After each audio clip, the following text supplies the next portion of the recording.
Welcome to Healthy Greens Week, guys. Just wait till you see what we have in store for you this week. Go to your store, pick up 8 bunches of kale, and get ready. Today I have a kale and chicken casserole. It's gonna be really delicious. You're gonna love it, and you're gonna wanna make all of our greens recipes all week long because this one's gonna be so delicious. First thing I'm doing, cutting up 1 large onion. Cut your onion into a medium dice, so it doesn't have to be too small. It's gonna saute, then it's gonna cook in the oven, so there's plenty of time for it to cook. My eyes do sting a little bit. I know you want an update about my eyes right now. Oh wait, I spoke too soon. Pretty soon my mascara is gonna be running. See what I go through for you guys? It's because I love you. These onions are gonna saute in 2 tablespoons of unsalted butter into a large skillet. The onions just need to saute until they start getting translucent, then you'll add some garlic. Meanwhile, cook your pasta. This is a pasta casserole. Ooh, add some salt. Make sure you add salt. And then 3/4 of a pound of shells or any shaped pasta that you're interested in using. And about 13 minutes for these. While the onions saute, I'm gonna go mince my garlic. You need 2 cloves of garlic. Do you ever notice how sometimes they're really easy to get off the head and sometimes they're really hard? Can't quite figure it out. Somebody tell me why.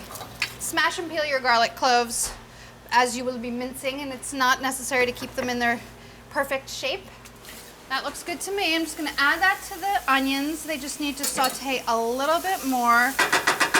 All right, I'm gonna prep my kale and I'm gonna do it fast because I don't want my garlic to burn. I have 2 bunches of Tuscan kale. Just remove the tough stems.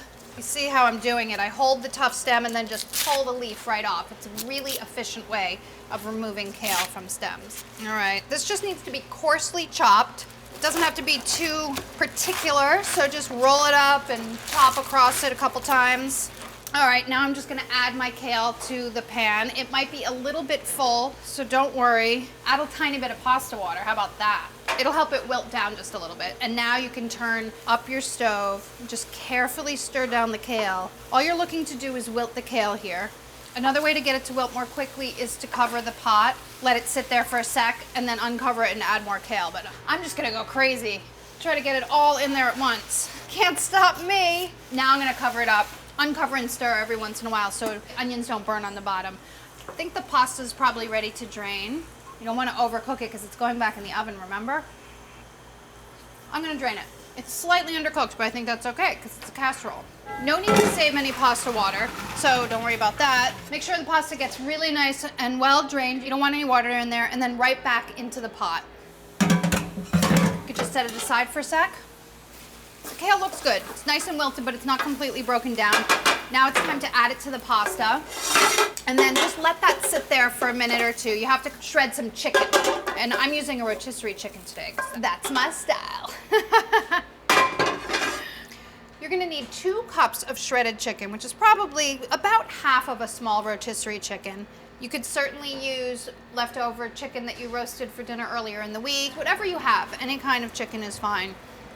That's about right, don't you think? I think so. This gets mixed in with the rest of your ingredients. Stir this in. Oh, a couple of pieces weren't broken up enough.